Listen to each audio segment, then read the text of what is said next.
আজকে আমার বিভিন্ন দিন বিভিন্ন সময় বিভিন্নভাবে বিজেপি সরকার আমার বিভিন্নভাবে প্রতিশ্রুতি দিয়ে আসছে যে আমরা 24-এর আগে আমার কান্তাপুরি ভাষাটা অষ্টম মুক্ত করবে, কান্তাপুর রাজ্য গঠন করবে, এসটি জনজাতিকরণ করবে। বিভিন্নভাবে আমার বিভিন্ন সময় 2014, 2009, 2014 আমার প্রতিশ্রুতি দিয়ে আসছে। নির্বাচন আগে সরকার আমাদের দাবি পূরণ করে নাই। প্রতিবাদের মন্ত্রী দিয়েছে স্বরাষ্ট্রমন্ত্রী নিষিদ্ধা মানি, তার সাথে আমার বহুবার বৈঠক হয়েছে, বহুবার কথা হয়েছে, কিন্তু আমার টিভিটা আজও পূরণ হল না। তারা প্রতিবাদে আমরা স্বরাষ্ট্রমন্ত্রীর মানুষের মাঝে অবস্থান করছি।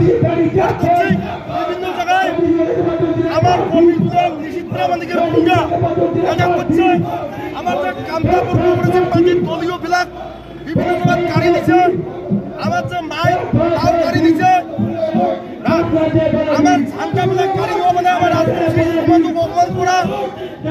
এর ফল বিজেপিকে ভুগতে হবে। উত্তরবঙ্গে আটটা আসলে এই ফল বিজেপিকে ভুগতে হবে। আর আগামী দিনে এর প্রতিবেদে সারা উত্তরবঙ্গব্যাপী বিজেপির বিরুদ্ধে আমরা রাস্তায় নামতেছি। কি নাম আপনার? আপনার নাম পরিচয়? সন্তোষ কুমার বর্মন, কান্তাপুর কংগ্রেসের কেন্দ্রীয় প্রচার সম্পাদক।